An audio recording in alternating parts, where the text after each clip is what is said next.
Pouvons-nous dire que Donald Trump a échoué avec Washington et Doha, ou nous pouvons dire qu'il y a encore de l'espoir? Bonjour, bonsoir. Nous vous saluons de partout. Vous êtes en train de nous suivre à cet espace Analysons Congo. Aujourd'hui, nous sommes le 21 du mois d'août 2025. Nous sommes en train d'analyser ensemble et nous poser des questions qui sont purement réfléchies. Abonnez-vous, laissez votre commentaire et ne manquez pas de nous suivre un peu partout. Est-ce que Donald Trump a réussi ou bien il a échoué? Plusieurs éléments et plusieurs indications et indicateurs sont en train de montrer que l'échec de Washington va se répercuter sur Doha, puisque on est en train d'attendre que Doha donne un bon résultat pour que Washington parte aussi. Premièrement, 2 personnes sur le 3 qui se sont engagées dans les processus de Washington ne donnent pas l'impression, mais ils ont échoué dans leur démarche depuis le début. La première des personnes, c'est Félix. Félix est venu présenter un besoin dans les mauvais contextes. Prenez les minéraux et donnez-moi la sécurité. En faisant cela, il a substitué les Américains aux soldats de la paix pour la RDC. Mauvais départ, puisque les Américains ne peuvent jamais être les soldats de la paix pour la RDC, car les Américains ne sortiront pas des États-Unis pour aller faire la guerre. Non plus les Américains ne pourront pas combattre les troupes rwandaises, puisque les Américains, pour eux, les Rwandais sont considérés comme des mercenaires à leur solde. Deuxièmement, les États-Unis ne peuvent pas se permettre de se plonger directement dans une chose sans pour autant avoir eu le temps de l'investiguer et de le comprendre. Ça, c'est le premier faille. La seconde personne, c'est Donald Trump. Il s'est beaucoup précipité sur la chose de la RDC, ne maîtrisant pas les méandres et ne maîtrisant pas la situation à la fois sécuritaire, politique, économique et sociale. Vous voyez vous-même comment Donald Trump a aligné les gens sur la question de l'Ukraine. Il est parti seul et il a pris toute l'Union européenne, il les a mis sur le banc comme un professeur. Depuis Macron, il citait les noms comme un chef de classe dans une classe. Tel, présent, tu es là-haut. Toi, ça fait longtemps que tu n'as pas fait tes devoirs. C'est une façon il les a pas seulement mis à l'écart, mais il a humilié l'Union européenne. Or, nous comprenons tous que malgré que les États-Unis aient une force, malgré que les États-Unis soient puissants dans le monde, mais la question de l'Afrique, et notamment l'Afrique centrale, principalement la RDC, il y a beaucoup d'enjeux européens. La Belgique, la France, la Grande-Bretagne, l'Allemagne. Il y a tout le monde a un projet important dans cette zone où il se retrouve. Ainsi donc, faisant que les États-Unis se retrouvent comme étant maîtres, en train de donner leçons à ces garçons, et que les garçons venaient de perdre l'Ukraine, ils ne peuvent pas permettre qu'ils perdent encore en Afrique centrale et notamment à l'est de la RDC, et même vont constituer une pierre d'achoppement pour lui. Partir sans la France, partir sans la Belgique, sans l'Allemagne, la Grande-Bretagne, c'est déjà un échec. Partir sans le Canada, c'est un échec, puisqu'ils ont leur compagnie sur place. N'oubliez pas, je vais vous rappeler une chose pour les gens qui ne savent pas. Si vous allez chez Alpha Mining à Walikale, il y a des pourcentages. Dans Alpha Mining, il y a des pourcentages qui appartiennent aux entreprises françaises.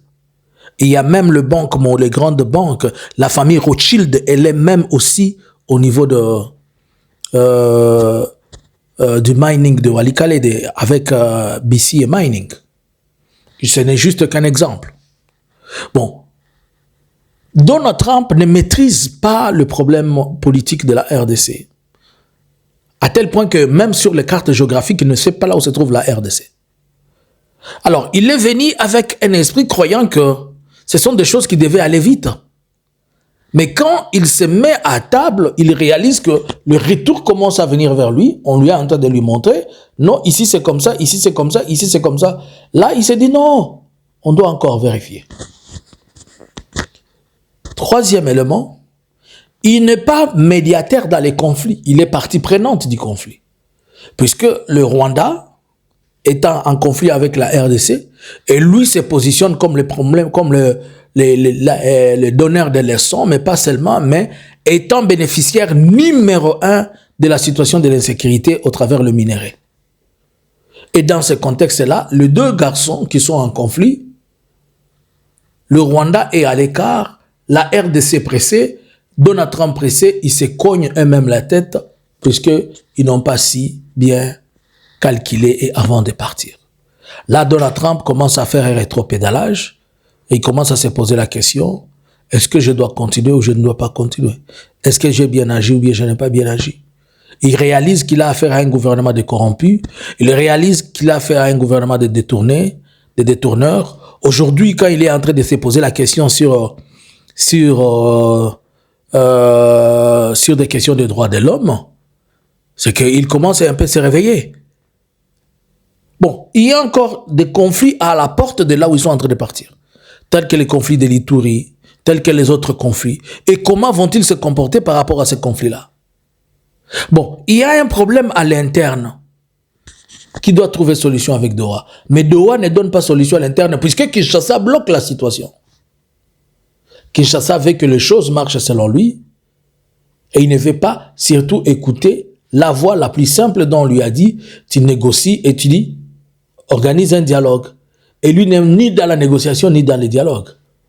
Et si Doha ne donne pas, cela veut dire aussi que Washington ne donnera pas.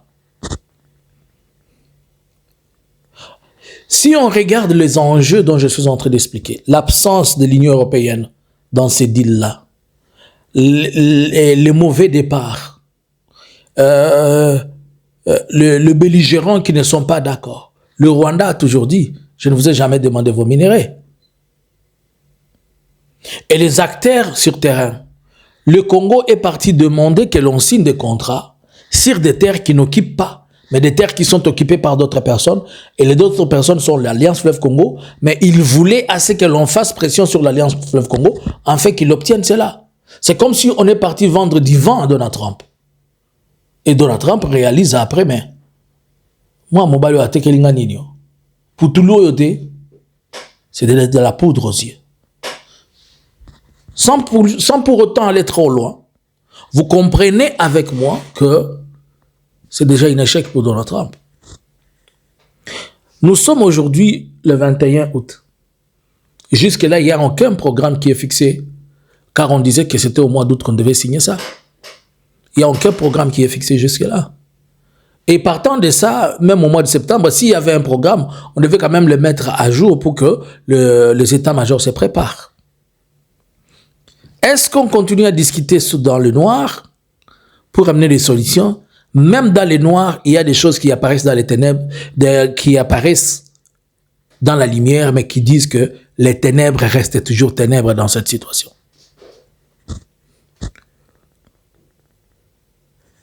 Qu'est-ce qui va arriver à l'après? Je pense qu'il y aura un risque que Félix aille solder les minéraux congolais